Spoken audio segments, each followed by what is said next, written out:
नमस्कार, स्वागत है साहित्यिक झरोखा चैनल पर। आज हम करेंगे रामवृक्ष बेनीपुरी द्वारा संपादित विद्यापति की पदावली। और इस पदावली में संकलित जो विरह खंड है उसके पदों की व्याख्या हम इसमें देख रहे हैं। इसमें जो विरहणी है वो नायिका राधा है और कृष्ण के परदेश चले जाने पर उनकी मनोदशा कैसी है उसका वर्णन किया गया है। तो आइए देखते हैं कि राधा के भाव किस प्रकार वो अभिव्यक्त करती हैं अपनी सखी के सामने। यहाँ पर नायिका कहती है, आसक लता लगाओल सजनी। आसक यानी आस रूपी, लता अर्थात बेल, लगा ली है हे सजनी, हे सखी, मैंने जो आशा रूपी बेल है उसको लगाया हुआ है। और नयनक नीर पटाए, और मैंने उसको किससे सींचा है? पटाए यानी सींचना, किससे? आँखों के बहते हुए नीर से, यानी आंसुओं से सींच सींच कर मैंने उसको बड़ा किया है। और सेफल अब तरुणत भेल सजनी, अपनी सखी यानी सजनी सखी को क्या कहती हैं? सेफल अब तरुणत भेल। सेफल की वो फल, अब तरुणत तरुणावस्था में आ गए हैं, भेल यानी हो गए हैं। फल से तात्पर्य यहाँ पर क्या है कि विद्यापति ने नायिका के शारीरिक सौंदर्य का वर्णन किया है। तो यहाँ पर नायिका के उरोजों की सुंदरता का वर्णन करते हुए वो क्या कहते हैं कि वो फल अर्थात उरोज अब तरुण अवस्था में आ गए हैं। आंचर तर न समाये, और अब अपने आंचल के तर अर्थात नीचे न नहीं समाये समाते, अर्थात आंचल के नीचे भी छुपाए नहीं जा सकते। कांच सांच पहु देखी गेल सजनी, तसुमन भेल कहू भान। भान का मतलब होता है ज्ञात होना। वो अपनी सखी को क्या कहती है कि जब कृष्ण ने मुझे देखा था तब कांच अर्थात कच्चे, सांच सच, पहु देखी गेल सजनी।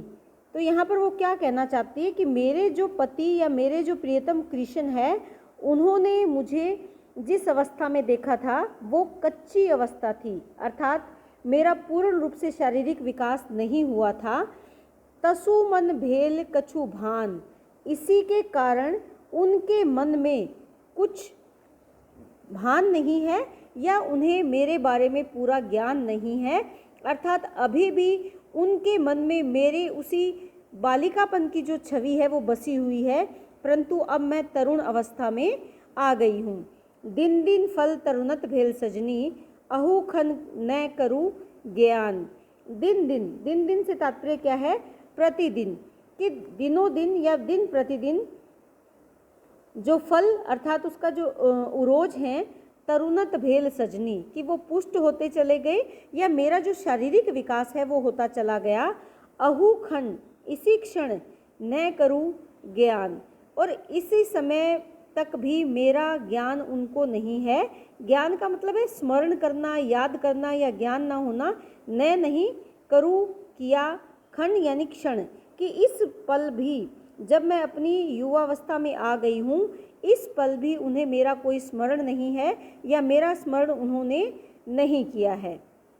सब कर पहु परदेश बसी सजनी, आयल सुमरी सिनेह, कि सब के जो पहु यानी पति हैं वो परदेश में बसते हैं। हे सखी, सबके पति सबके प्रियतम प्रदेश में जो गए हुए थे आ गए हैं। किस लिए? सुमिरण सिने, कि प्रेम को याद करके, सुमिरन सुमिरी यानी याद करके, कि उन्हें अपने प्रियतमाओं का प्रेम याद आ गया है, इसीलिए वो वापस लौट आए हैं।